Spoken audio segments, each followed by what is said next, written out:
Hi guys, this is Jessie Faith. I'm going to go through with you the BHS Stable Management book, Chapter 1 of Confirmation, which is Sector 1, which is the horse. So we're going to start right at the basics of what confirmation is, so we're going to go through the first 2 points, which is what is confirmation and general impression. So with confirmation, the confirmation of a horse or pony affects his soundness, so how he moves, how comfortable he is when you're riding him, and so like his soundness, he's not very sound if he's lame or something like that. Just for example, the ability to perform, so if he's really good at jumping or really good at dressage, or he's a really good event horse, so what is he able to do, what is he not able to do because of, let's say, cow-hocked or got a dipped back or swan-necked, and comfortable. Sorry, I can't speak today, guys. The comfort as a ride. So, such as if he sounds comfortable, if he feels comfortable to ride. So, are you leaning too far? Is he making you lean too far forward? Is he making you lean too far back due to the way of his back and his croup and his withers? If the horse is in good condition, the following features in the general impression should be what you should see when you go buy a horse looking at its confirmation, or if you're training a young horse and you're wanting it to perform on its confirmation. Because if you don't have a good confirmation, let's say if a horse is absolutely stunning in their confirmation, they could get up to very high dressage standards and very high jumping standards.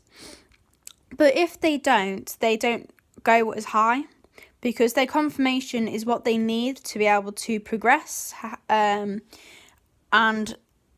be able to do more, and how good they do it. So general impression.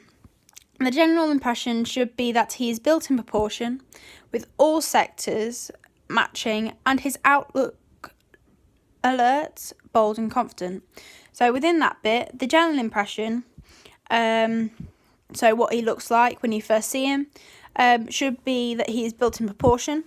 So let's say his head needs to be the same size, well, the right size for his neck. His back needs to be the right size for his legs, vice versa. With all sections matching, so it should all be in proportion all together. And his outlook, alert, bold and confident. So that means then he looks alert, bold outlines of where his hocks are, his back is, and confident. So he makes it look like he stood over a lot of ground, spread out, looking not tucked up underneath himself. So the top line, the neck, withers, back, loins and dock, which I will show you here. So there's the back here, withers, loins and dock here. That's all his top line up there. All of it there is all his top line.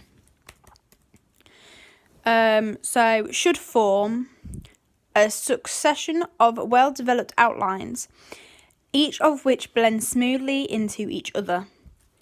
So when you look at it, while you look at a horse, if their neck doesn't look like they're going into his shoulders or his withers, he could have a really bad line in between his top line, between his neck to his withers. Also, here, he should have a good sloping shoulder. So it should be, you can see here, it should have a nice sloped shoulder around here, where this line is. It needs to be a nice slope also here. A relatively short back and a large croup. So he should have not a too long back here, but it shouldn't be too short. A too short back would be around here, a too long is around here. So this is their croup here. It should be nice and high and should be the same level as the withers. So if you got a ruler and put it like that on top of a horse, it should be the same height. It should be level. So like it says here, length from the hip to the point of buttock. Given appearance of standing over a lot of ground. Like I've said, it looks like he's stood nice, proud, stood up straight, whilst being well balanced over his legs, so making him, he doesn't look like he's about to fall over, and all 4 legs should be square underneath him, so they should all be the same width apart, so they literally make a square. If the horse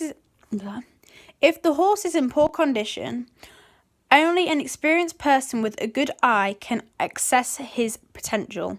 So a person with a good eye can see if he's not going to make a very good horse, or if he's going to make a really good horse and be, you know, very high in what he's going to do, or is he not going to be very good at it. It takes skill to recognise whether he has the right make and shape.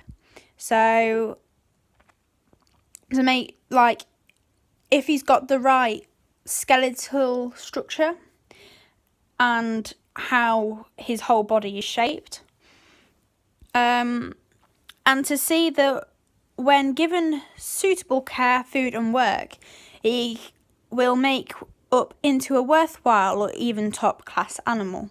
So the conformation can change with the suitable care, food and work.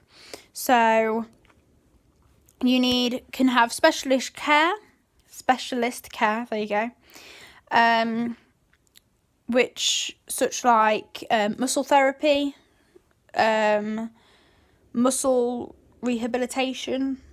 You can get actually people to come and do that for you. And he will make either a worthwhile horse, such as like a little child's pony or a beginner's horse, or a top class animal such as an eventer, can do cross country, show jumping or dressage. Similarly, too much fat can disguise a horse's outline.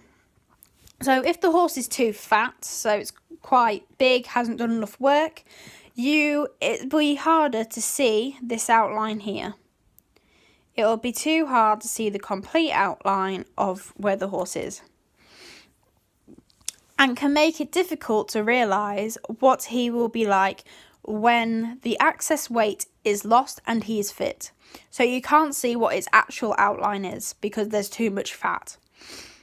A horse with a good skeletal structure but poor muscle development can be transformed by given suitable work and opportunity to use and develop his muscles in the correct way. So this shows that a horse with a very good skeletal structure can have an amazing conformation, but the poor muscle development is what's letting it down. So with this, what you need to do is, yet again, you can use and develop his muscles with suitable work. So when you do riding, stuff like that, so if he's not in an outline and he's going into working on his forehand, so his front legs, what you need to do is, and he's not got much muscle on his back end, you need to try and push him down into that outline so he works more on his back end instead of his forehand. So he gets the more muscle worked at the back and less at the front. That's all I have for today, guys. Next Wednesday, no, Friday. Next Friday, I'll be doing a video about the feet and the points of the horse. We've done a bit of the points of the horse today. We had a look at it. So we'll be going through the feet and the points of the horse next Thursday. Thank you very much. Goodbye.